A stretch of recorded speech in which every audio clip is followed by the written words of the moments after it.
السلام عليكم خير وإن سلام دمانتين ميل walba dunida ka kala joogtaan waa anigoo Maxamed Deeq maalin wanaagsan jimco wanaagsan waxaan leeyahay jimco kariim dhammaantiin meel walba kala joogtaan maanta waxaa yahay filim weyn oo af Soomaaligiisa uu xalay soo baxay filimka asaga dhan mar dhow soo baxay waa actor weyn oo caan ka ah filimanta Hollywood iyo Southern India Vijay Deverakonda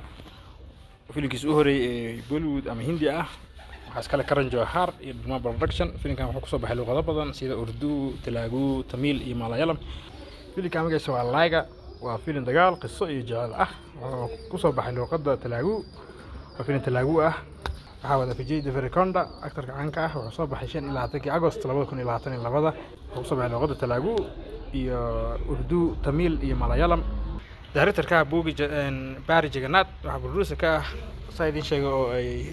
shirkadiisa Dharma Production ay baalgelisay Karan Johar Jami Kaur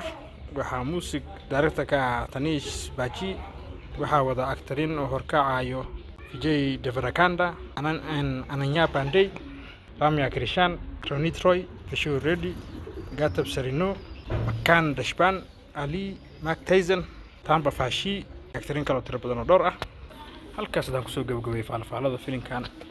linkiga filimka waxaan gelin doonaa filimka ka hooseeya ama muuqaalka ka hooseeya aan soo daayay shalay toole meeshiisa commentiga waxaan ku qorayaa filimka maanta jimcaha waxaan dhahayaa pin soo koro asagoo Telegram ahaan ahna waxaan gelinayaa muuqaalkan hoostiisa meesha commentiga waxaan ku qorayaa filimka maanta mar labaad ku celiyo linkiga filimkan waxaan gelinayaa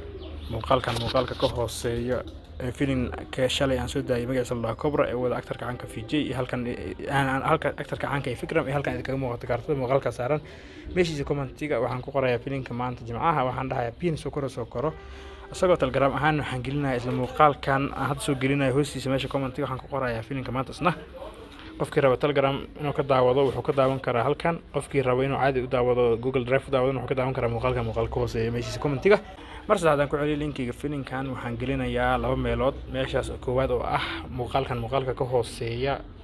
ee ah filimka Cobra ee shalay soo daayay ee wada actorka Fikram meeshiisa commentiga waxaan ku qorayaa filimka maanta jimcaha ah meesha labaad oo ah muuqaalkan hadda soo gelinaya nafkiisa isla muuqaalka hoostiisa meesha commentiga waxaan ku qorayaa isna filimka maanta isagoo Telegram ah qofkii aan fahmin isagoo aan dagaalamin waxna afragaadinin wuxuu ugu weydiin karaa meesha commentiga aniga u jawaaba u sharaxayo waxaan filayaa amarjana qof walba inuu intaas fahmay mar kale jimco wanaagsan sidaas iyo nabadgelyo enjoy it